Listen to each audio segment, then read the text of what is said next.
गलती सबसे होती है, कोई शिक्षा देने वाला ना मिला हो सकता है तुम में से बहुत सारे लड़कों को माओ ने समझाया ही ना हो कि बेटा लड़कियां ऐसी एक इंसान है जैसे तुम लोग हो।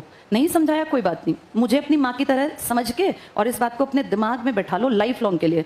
इंसान को भगवान ने रूप दो दिए हैं, मन तो सबका वैसा ही है बेटा, सबको उतना ही दुख होता है, सब वैसे इमोशंस से भरे हुए हैं। मैं ये बिल्कुल नहीं मानती कि लड़कों में इमोशंस नहीं है, मैं कैसे मानूं? मैं अपने बेटे को देखती हूँ, वो बहुत ज़्यादा इमोशनल है, लेकिन मैं ये भी मानती हूँ कि सही टाइम पे सही शिक्षा देना बहुत ज़रूरी है।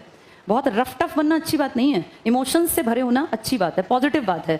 इसमें कोई बहुत बड़ी मर्दानगी नहीं होती कि हम कुछ भी करें, हम कुछ भी व्यवहार करें। बड़ी बात ये होती है कि हम समाज में एक इमोशनल इंसान की तरह दूसरे को भी उतना ही महत्व दें जितना अपना मानते हैं, और किसी भी तरह का ऐसी हरकत, ऐसा व्यवहार ना करें जिससे किसी भी जेंडर को, चाहे वो लड़कियां हों चाहे लड़के हों, भाई गलत फील हो। किसी को अगर टोकना पड़ रहा है, सोचो उसने कितना फील किया होगा जो उसको भरी क्लास में बोलना पड़ा। क्यों बोलना पड़ा? ये कहीं ना कहीं तुम्हारी परवरिश का खोट नजर आ गया।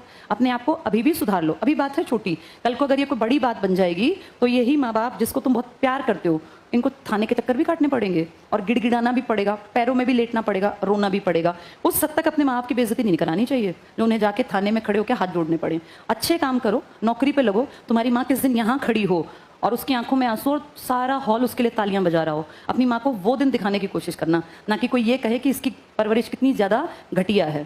तो ये तुम्हारे ही हाथ में है बेटा। और करने वाले कौन? तुम में से ही कुछ लोग। तो ऐसी हरकतें नहीं करनी। और अब तक किसी ने नहीं समझाया तो कोई नहीं, अब समझ लो।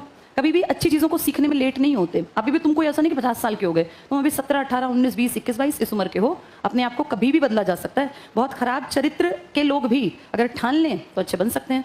और अभी तो तुम बिल्कुल स्कूल से निकले ही तो हो, अभी तो दुनिया देखी ही नहीं है।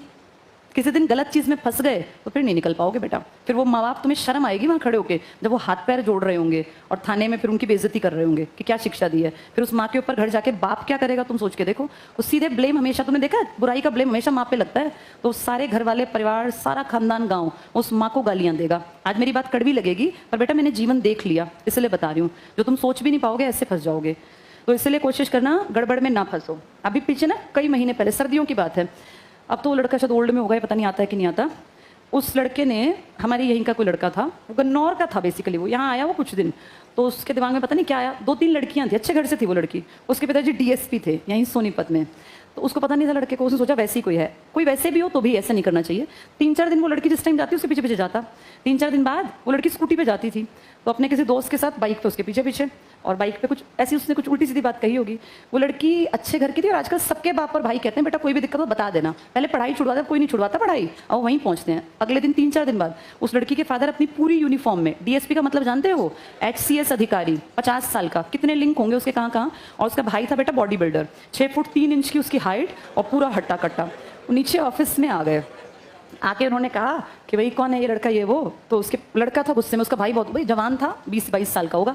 उसके पिताजी ने दुनिया देख रखी थी, वो जानते थे कि कोई बेवकूफ़ होगा, तो उन्होंने बड़ी शांति से बात की ऑफिस में ही। फिर बाद में उस लड़के ने कहा कि उस लड़के को बोल देना आज तो हम जा रहे हैं, लेकिन फिर पूरा वापस नहीं जाएगा शरीर उसका।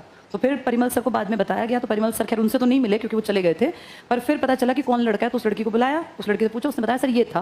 वो लड़का उस दिन तो नहीं आया था, अगले दिन आया। उस लड़के के बेटा होश फाख्ता हो गया जब उसको पता चला कि डीएसपी की ये लड़की थी और इसका भाई तेरा ऐसा कचुम्बर निकालेगा कि तू तो सोच भी नहीं पाएगा। फिर वो लड़का जो है ना अपने भाई को किसी टीचर के पास पढ़ा था, वो स्कूल में साइंस स्टूडेंट रहा था एक ज़माने में, वो फिर बिगड़ गया, थोड़ा बाहर निकला, हवा लगी।